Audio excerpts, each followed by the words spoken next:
এত লোক ভিতরখানটা কিন্তু ধুক ধুক করছে খুব, মানে ভয় লাগছে, বুঝতে পারছো? কেউ যদি পাঠটা চালিয়ে দেয়। তো প্রথমে একটা কথা বলি, আমি কিন্তু শেরশাবাদিয়া লোক, যা কহবো শেরশাবাদিয়া ভাষাতেই কহবো। হাসি লাগলে হাসবে, না লাগলে তাও লক করে হেসে নিবে, কেউ জানতে পারবে না, লোকজন নেই, সব নিজের লোকাই, বাস্তব কথা। তো যা বুঝা যাচ্ছে, তোমরাকে হাসাবে লাগে এখন ভেদার ভেদার বকতে হবে আগে, তাই তো? তো বকার আগে আর একটা কথা কয়ে দিই, আমি কিন্তু একবারে প্রফেশনাল কমেডিয়ান লাই, যার প্রত্যেক কথাতেই হাসতে হবে। কিন্তু কয়েক জায়গাতে গেছুনু, তো ওখানে আমার এত ক্রেজ ছিল যে আমাকে অডিয়েন্সের মধ্যে যেতে হয়েছিল, মানে কলার ধরে টেনলে হলো আর মারা লেগে। তো শুরু করছি এবার। বিষয়টা হচ্ছে যে আমার একটা বন্ধু আয়, বন্ধু সবার জীবনে আছে, আরও আছে। ইনস্টাগ্রামে একটা গান ভাইরাল হয়েছে, আমার বন্ধু মহা জাদু জানে, ওরকম বন্ধু আছে আর একটা বিশাল জাদু জানে ও। এবার ও কিন্তু একটু হাইজেনিক মানুষ, ওর কথাবার্তা একদম উপর লেভেলের। বলছে আজকে গার্লফ্রেন্ডের সাথে করে বললাম, বস শান্তি, বিশাল শান্তি। হুট করে আর একজনে কইছে, শালা তুই কোনোদিন তাহলে হাগিসনি। বাস্তব কথা, হাগার পর বিশাল শান্তি হয়, ওই শান্তি কোনটি পাওয়া যায় না। কথা খারাপ করছি কি আমি? হ্যাঁ, এলে হলো। তারপরে আর একদিন কি হয়েছে, আর একটা বন্ধু, মানে আর বন্ধুর অভাব নাই, মানে ওর ঘে কার্কিট কয়ে আমি কোনটি শেষ করতে পারবো না। একদিন এসে আর হাত পা ধরে পড়ে গে, আমি তখন পিনা আছি, আর তখন কইছে ধরে পারি না, লোটামুটি করছে, কইছে আমার সব শেষ হয়ে গেল, আগে তো সাহায্য কর।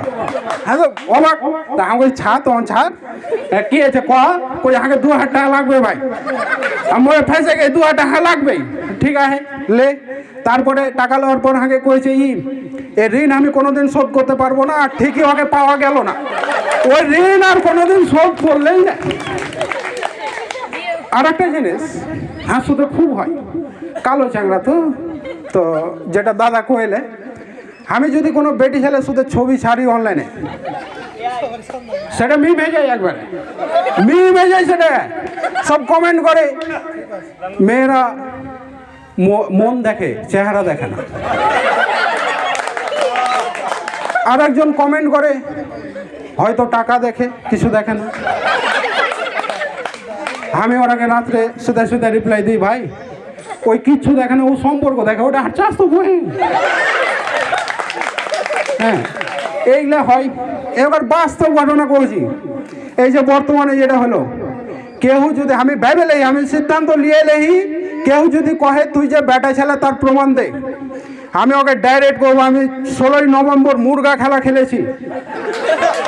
কি কথা খারাপ নাকি? মুরগা খেলা মানে কি, আয়ের থেকে বড় প্রমাণ আর কি দেবো? এবার আর একটা জ্বালা, বাড়িতে কিন্তু আর বিয়ার কথা কইয়া, বিয়ে দেওয়ার আর বিয়ার কথা ছেড়ে তো মনে লাড্ডু ফুটে সবারই, নতুন নতুন, আমারও একবারে বিশাল একবারে। এবার না না, আগে কই যে ওরকম কেউ পছন্দ থাকলে কহা, মানে ওগুলো ওই যে জিএম গালা ওগুলো থাকে, তো মানে ওরা বুঝতে পারছে, ওরা বুড়া মানুষ। একটা কথা চালু আছে না যে বুড়া জানে ছোড়ার সুদ, কিন্তু ছোড়া জানে না বুড়ার সুদ। ওই হিসাবে আগে জিজ্ঞেস করে, ওরা জানে এ বয়সে কেমন কি হবে। তো হান্নানাকে কহেনু, হাজি আগে গোটা বছর তোমার যাওই, তোমার বেটি কহিলে প্রেম প্রেম করতে হয় না, ছুরির পিছিয়ে যেতে হয় না, এই তোমরাই পুজ করছো যে কেউ গার্লফ্রেন্ড আছে কিনা, এগুলা জ্বালালাই। হাজি কহতো যে এগুলা জ্বালালাই, এই জ্বালা দেন মাথা টাথা খারাপ হয়ে যায়, এখনো খারাপ হয়ে গেলো, আর কিছু করতে পারবো না, ভাল লাগলে হাততালি করো।